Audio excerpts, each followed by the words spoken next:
Hi, in this lesson I'm going to teach you how to play the grid for G major in conjunction with the family chords. But before we get started, go ahead and grab your music sheet. Okay, you've been working with this throughout this series. And then go ahead and tune the ukulele, and then we'll get started in about a second.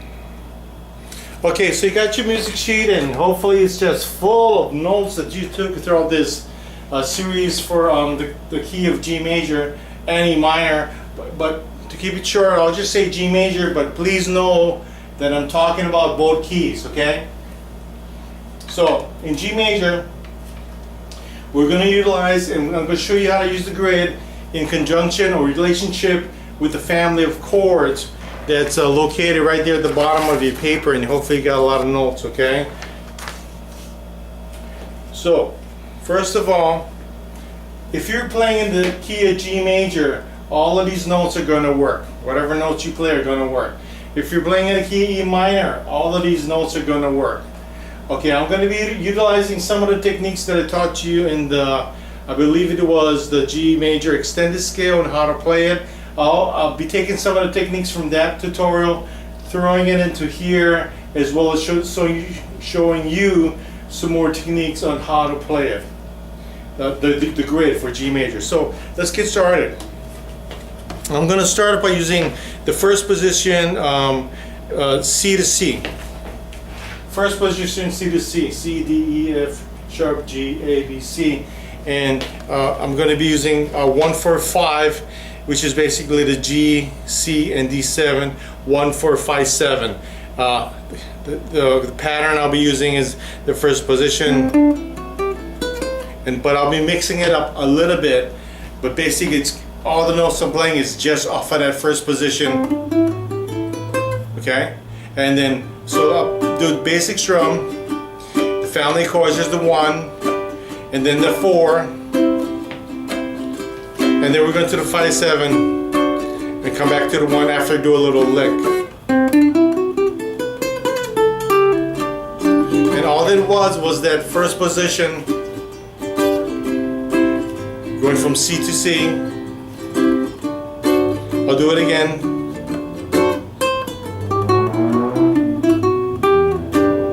Okay, all the notes, every single note I played was off of that first position. Now I'm going to try, that's the second position, here we go. Okay, so that was the second position, kind of a happy majors feel. I'm going to mix it up a little bit.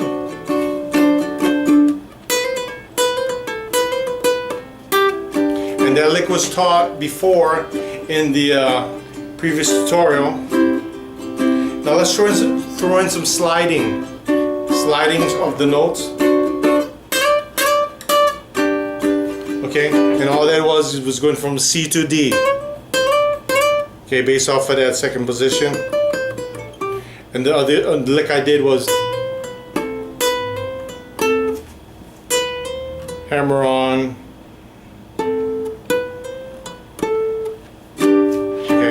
Okay, and then one of the things I like to do is I like to maybe bend. For instance, bending, and you want to go to your second string, 7th fret. Second string, 7th fret. That's a B note right here. And you're going to bend into the C. Okay.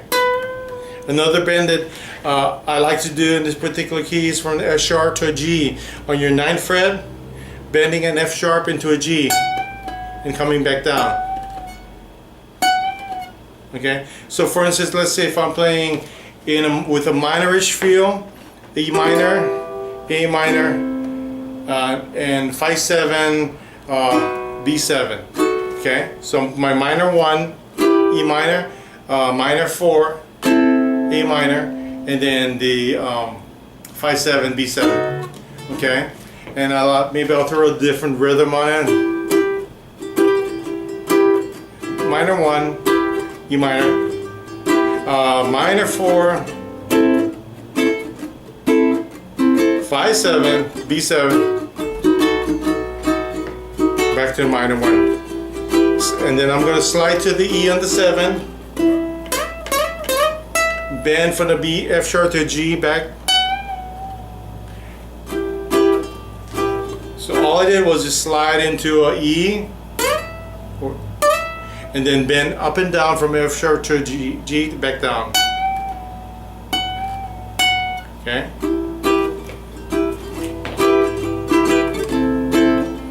A minor. 5/7, B7. I'll do the same thing.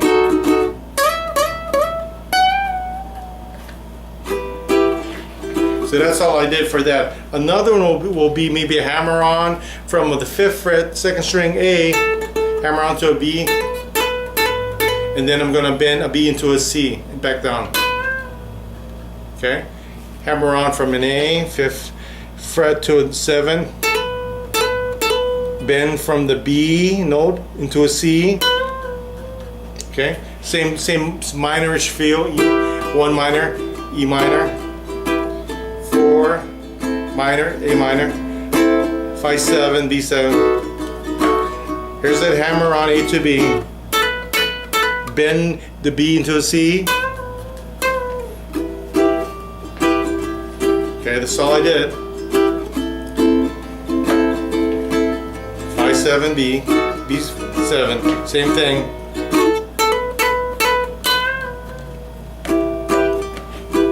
So that's something that's kind of neat. You can do,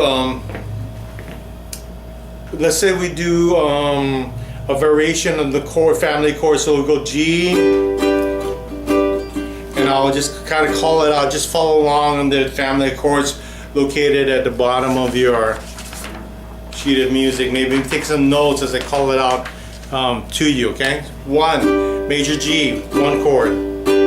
4 chord C, 5 chord D7. There we go. Minor 6 E minor, 4 C, 2 minor A minor, D7, back to the G. So that would be the chords I would be using. 2nd position, G, 4, 6 minor E minor, 2 minor E A minor, back to the G. 1st position,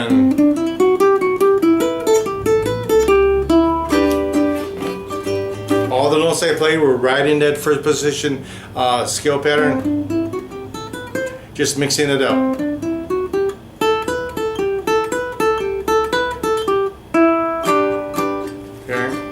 And what you want to start doing is you want to start getting creative on making your own notes for scale patterns when you're playing. Don't forget to use that blank template, that blank grid scale that was provided to you. All you got to do is make copies of this, okay?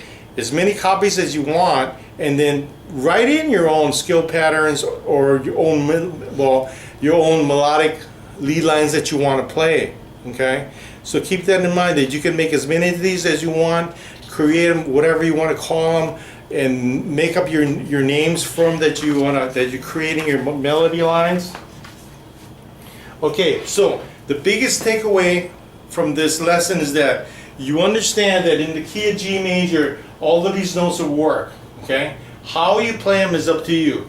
I would be creative and start off with things that sound interesting to you, things that sound neat, things that sound just fascinating, and whatever sounds good to you, keep it, write it down, and use it again.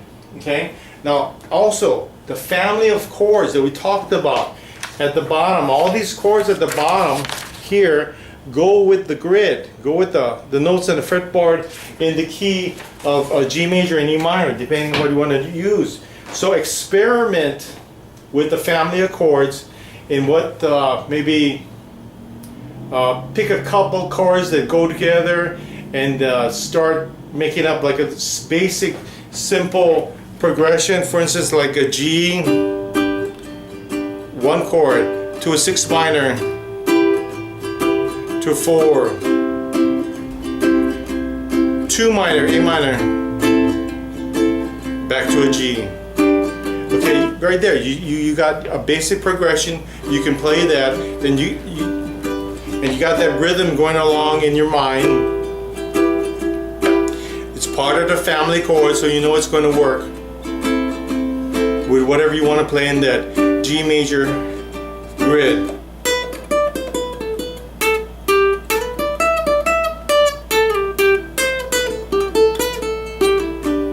Okay, that was a combination of position 2 and position 3. Okay, and just keep playing that chordal pattern again, or make up another chordal pattern. Give it a minor feel. E minor to A minor, which is a minor 1, minor 4, 5 7, B7, and then by now you should know various strum patterns, or maybe something a little more bluesy.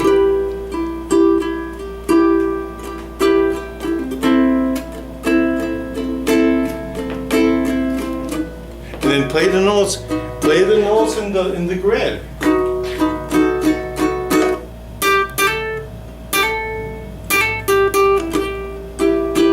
All I did was play 2 notes, G to A, and I played it like this.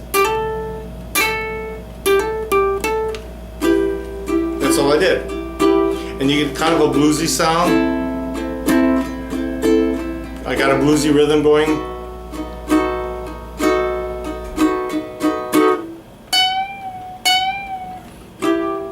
And that was at F sharp on the 9th fret bending into a G. That's all I did. Just two of those bends. F sharp into G, back to F sharp, G F sharp into G, back to F sharp, get back into that bluesy rhythm. Okay, so you got the idea. Experiment with that some more. Okay?